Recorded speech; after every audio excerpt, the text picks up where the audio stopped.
Hello mate and welcome. In this video I'm going to I'm drawing some icons from my user interface. So just here we go, basically starting off with a square outline which I'm going to fill with the solid color. This is going to be like my main color that all the other colors in this icon are going to be derived from. I'm just going to add now a outline. It's not going to be perfect black, it's going to be kind of a off black, more red than black for the shaded part, and then I'm going to find a much lighter colour to go around the outline for the top part of the box. I'm just using the line tool. This piece of software, for those of you who don't know, is called Aseprite. It's a great little pixel art editor basically. So now with my outline done, you can see where the front of the box is and where the top of the box is, but obviously I'm going to now shade the front of the box and the top of the box to separate them a bit more. I'm going to start off with an outline along the ridge of the box, and this is a polished box, so it's going to have a little bit of a shine to the corner edge there, so I can add a few different colours in that space. But I'm just going to pick the colour I'm going to use for the very front of the box and just try a few different ideas out and see. I think that just looks a bit too purpley, a bit too much of a hue shift there. So probably going to go back over to the other side of the colour palette again and just go with a darker red. And that just looks better. That looks better. And it's really subtle changes, but it does make a difference. So now I've got that, I'm going to start just adding some more elements to my highlights. It's going to be fairly subtle. I don't want it to be like brilliantly shiny, but it's got a polish on it so that there is a bit of a shine on there like that.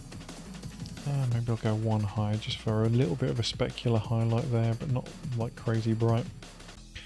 And the next thing I'm going to do is I'm going to add a bit of a gradient to the front of the box to sort of indicate that it is a vertical surface. So I'm pretty happy with that colour for now, so I'll just draw a square and then fill that in like so. And then I'm going to probably go one colour darker just for the very bottom of the square. Like that, and then I'm just going to use some kind of mid-tones between those tones just to smooth out that gradient a little bit.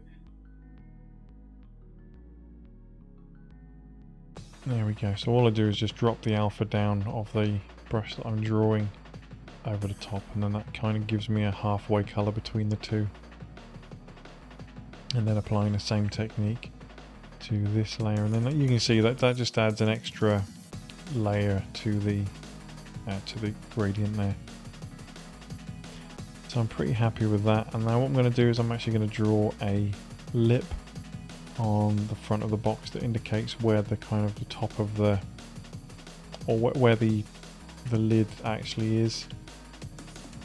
And then again I'm going to just add a slight gradient to this just to give it a little bit more dimension. I mean, realistically with pixel art you could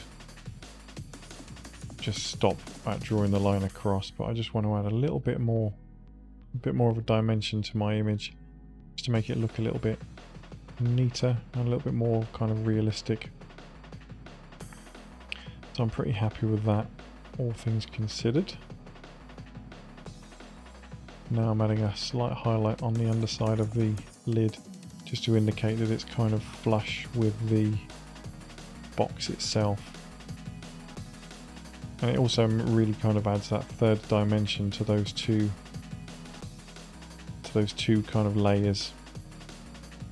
I'm pretty happy with the front of the box now. So now it's time to just going to get rid of those corners to make the box look rounded. And then I'm going to add a contact shadow to the bottom of the box so that when I put this on, whether it be a sprite background or a user interface, it has the illusion of actually being a physical object that's touching. There we go. So now I'm going to just add some dimension to the top of the box. So to make it look like it's made out of planks of wood. So really subtle shadow. Again, kind of one of the things with pixelite is that a lot of the detail that you add is really subtle. You know, the tiniest little bit of a shift in hue or brightness can really add dimension to an object. So that add those in, and then I'm going to add a little bit of, again, with a little bit of a gradient inside those shadows, just to give it a little bit of depth. And they're not going to go all the way across, they're just going to be kind of indicate that there's a slight imperfection to the surface of this wooden box, even though it's polished.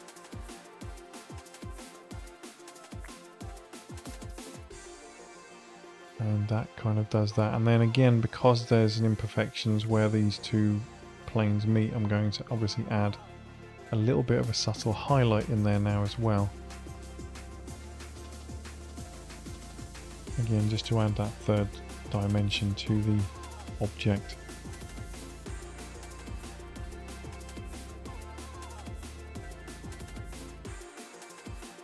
Like that. And then basically the last thing I'm going to do is I'm going to just use a slightly different darker colour, just to indicate that there's some kind of grain to this wood as well. And then once I've done that, that's basically all there is to it. It's a very quick and dirty process, but it does the job. So thanks very much for watching. I hope you found this interesting. Let me know what you think in the comments below, and of course I will see you in the next one. But until then, you take damn good care of yourselves, alright? Bye bye.